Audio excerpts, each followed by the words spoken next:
ಸೊರಬ ತಾಲೂಕು ಉಳುವಿ ಹೋಬಳಿ ದೂಗೂರು ಗ್ರಾಮದ survey number 15/2ರಲ್ಲಿ ಸುಮಾರು 3 ಎಕರೆ 12 ಗುಂಟೆ ಜಮೀನನ್ನು ಅಡಿಕೆ ಹಾಕಿ ಬಾಳೆ ಹಾಕಿದ್ದೀನಿ.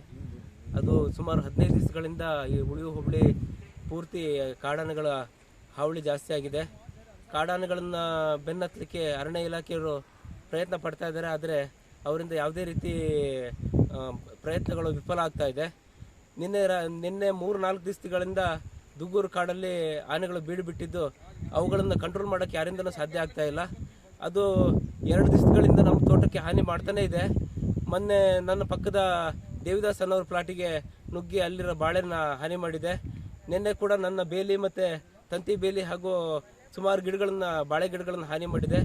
ನಿನ್ನೆ ರಾತ್ರಿ ಬಂದು ಸುಮಾರು ಒಂದು 100-150 ಅಡಿಕೆ ಗಿಡಗಳನ್ನು ಹಾನಿ ಮಾಡಿ ಎಲ್ಲ ಮುರಿದು ಹಾಕಿದೆ. ಬಾಳೆ ಗಿಡ ಪೈಪ್ ಲೈನ್ಗಳನ್ನು ಸಂಪೂರ್ಣವಾಗಿ ಹಾನಿಯಾಗಿದೆ.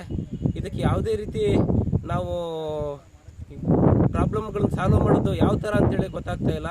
ಹಾಗಾಗಿ ಸಂಬಂಧಪಟ್ಟ ಅಧಿಕಾರಿಗಳು ತಕ್ಷಣ ಈ ಕುರಿತು ಕ್ರಮ ಕೈಗೊಂಡು ಎಲ್ಲ ರೈತರಿಗೂ ನ್ಯಾಯ ಕೊಡಿಸಬೇಕು. ರೈತರಿಗೆ ಆಗ್ತಾರಂಥ ಹಾನಿಗಳನ್ನು ಸರಿಪಡಿಸಬೇಕು. ಹಾಗೂ ಈ ಆನೆಗಳನ್ನು ತಕ್ಷಣ ಇಲ್ಲಿಂದ ಬೆನ್ನಟ್ಟಿ ಅವುಗಳನ್ನು ಎಲ್ಲಿ ಸೇರಿಸಬೇಕೋ ಅಲ್ಲಿಗೆ ಅದನ್ನು ಸೇರಿಸಬೇಕಾಗಿ ತಮ್ಮಲ್ಲಿ ಈ ಮೂಲಕ ಕೇಳ್ಕೊಳ್ತೀನಿ. ಹಾಗೂ ರೈತರಿಗೆ ನಮಗಾದಂಥ ಅನ್ಯಾಯ ಬೇರೆ ಯಾರಿಗೂ ಆಗಬಾರ್ದು. ಇನ್ನು ಮುಂದೆ ಯಾವ ರೈತರಿಗೂ ಈ ಥರ ಅನ್ಯಾಯ ಆಗಬಾರ್ದು. ಯಾಕಂದರೆ ಗಿಡಗಳು ಸಣ್ಣದಿಂದ ದೊಡ್ಡದು ಮಾಡಿ ಅವನ್ನ ಬೆಳೆಸಬೇಕಾದ್ರೆ ರೈತರಿಗೆ ಎಷ್ಟು ಪರಿಶ್ರಮ ಆಗುತ್ತೆ, ಎಷ್ಟು ಕಷ್ಟ ಆಗುತ್ತೆ ಅನ್ನೋದು ಅವರಿಗೆ ಗೊತ್ತಿರುತ್ತೆ. ಹಾಗಾಗಿ ಯಾವುದೋ ನಮಗೆ ನಷ್ಟ ಆಗಿದ್ರ ಬಗ್ಗೆ ಪರಿಹಾರ ತಗೊಳ್ಳಿ, ಅದು ಇದು ಅವೆಲ್ಲ ಬಿಟ್ಟೇ ಬಿಡಬೇಕು. ಅದರಿಂದ ಯಾರು ರೈತರು ತಕ್ಷಣ ಇದ್ರ ಬಗ್ಗೆ ಎಚ್ಚೆತ್ತು ಈ ಆನೆಗಳನ್ನು ಓಡಿಸಲಿಕ್ಕೆ ಮತ್ತು ಅಧಿಕಾರಿಗಳಿಗೆ ಸಪೋರ್ಟ್ ಮಾಡಬೇಕು. ಈ ಆನೆಗಳನ್ನು ತಕ್ಷಣ ಇಲ್ಲಿಂದ ಓಡಿಸ್ಬೇಕು. ಇಲ್ಲ ಅಂತ ಹೇಳಿದ್ರೆ ಇವಾಗ ನನಗಾಗಿರೋ ಅನ್ಯಾಯ ಎಲ್ಲರಿಗೂ ಆಗುತ್ತೆ.